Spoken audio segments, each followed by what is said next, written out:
I went into this movie with literally no expectations. I thought the premise was kind of stupid, and I walked out thinking, you know what?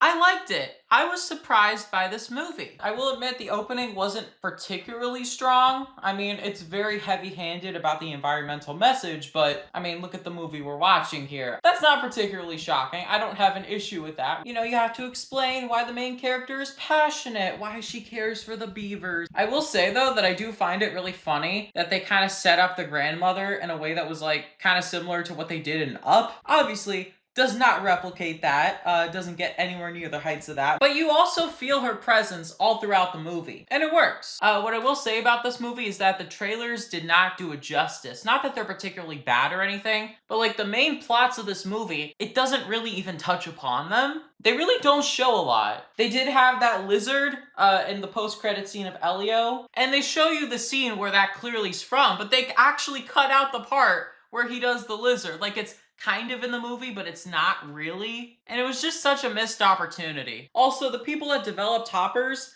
not particularly developed characters, but they didn't need to be. They served their role. This film takes its concept and it goes places you don't expect. There was a particular moment in this movie where I was like, oh, they went there. They actually did that. And I was actually very pleasantly surprised. Okay, there's like low-key murder in this movie, and that's a good thing. Going into this movie, I did not know who Jerry is, but I came out of this movie loving Jerry. He's kind of like this narcissist mayor guy, but the thing is, it would have been so easy for the movie to have been like, oh, this guy's evil. This guy's the stereotypically bad guy, but they actually don't do that. They humanize the guy. And that's because this movie has a really good moral and that everyone should get along and we should try to see the best in people. And I was like, that's beautiful. I think that's a message we all need to be hearing right now. This guy's a little goofy, you know, he's a little morally ambiguous, right? But he's not a bad dude. Okay, low-key, he's kind of chill. I could see why they elected him, okay? I would have elected him. I would have voted for Jerry. We love Jerry. And it's kind of a miracle that the movie is able to effectively make me feel that way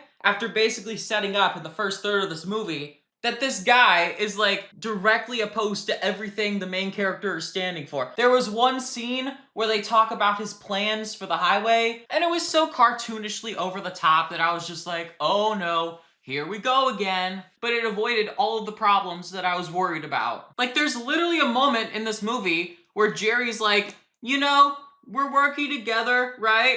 I still want to build that. And the main character of this movie says, that's okay. We can disagree about that. And I was just like, oh my god, the maturity. It's like, we're gonna put our differences aside and focus on like, you know, working together. So like when Jerry changes as a character, you know that it's genuinely an actual change. And so it makes that moment hit harder. But the heart of this movie is when she becomes a beaver. You know, the dynamics of how these animals live and the power structures and how it ties back to everything else. Also, George. We love George, okay? There's certain times in the movie where they go through these predictable tropes like, oh, here we go, liar revealed.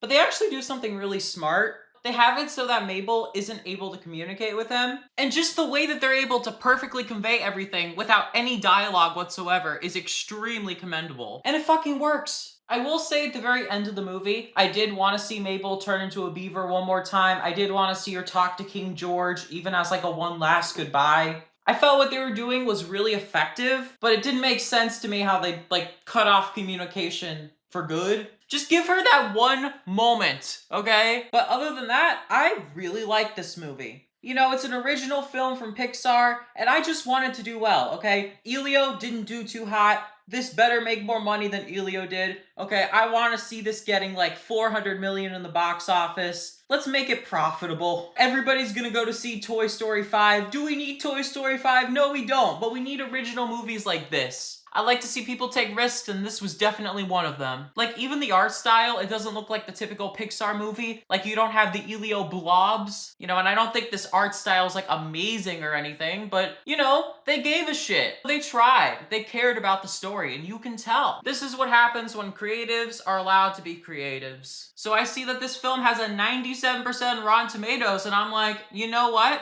I kind of see it. Anyway, let me know if you want me to do more movie reviews. I'm gonna try to make them quick. I'm seeing Project Hail Mary in a few weeks. I hear really good things about that.